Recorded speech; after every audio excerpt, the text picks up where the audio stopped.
Hello guys. Basang itlog. Guys, ito guys.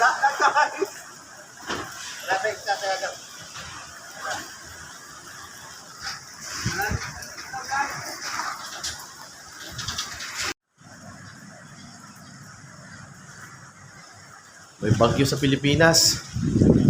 Alakas ng dagat, oh.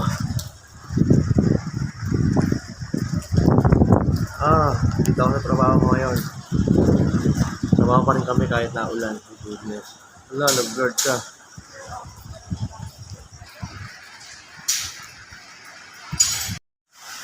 Bagyo ka lang. May mga inakay kami pinapakain. Ano niya, no? Evidence.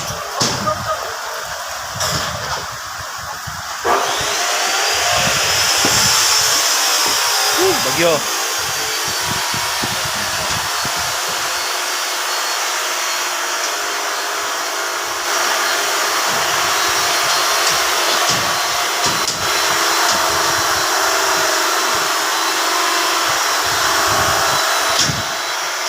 Grabe, ang lakas ng bagyo.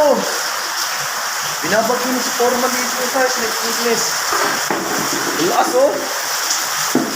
Lululog pati ako dito. Huwag naman sana lumakas ang hangin. Woo! Bagyo. Miling ka ng ulan. Bakit bagyo dumating? My goodness.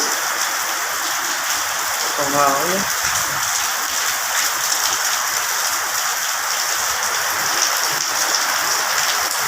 Kaya nag-commute ako kanina eh. Ang dagat, ang alon ko.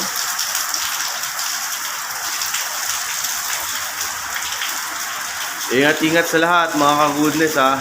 Mga koys, ingat-ingat. May bagyo. Lakas oh. Sana rin dito guys. Goodness. So ayun na, may bagyo. Pero tuloy pa rin trabaho namin. Kailangan namin matapos yung deadline namin.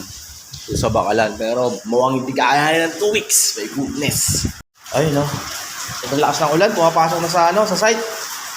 Woo! My goodness. Sa dagat. Kagandahan ng ulan. Mati-check natin kung may leak ang bubong. Wala naman. Eto. Kailangan ma-remedyohan yan. Waterproofing ang solusyon. So wala naman tulo. Wala naman tulo.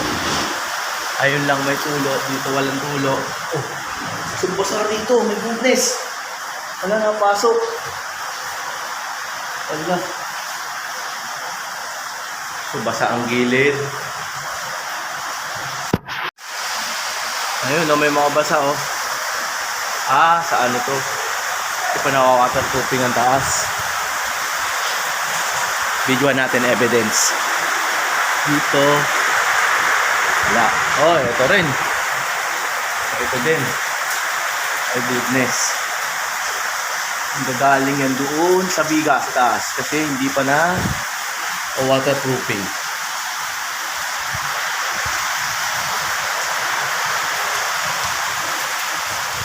Ito, meron din. Ayun, no. Importante mo waterproofing yan.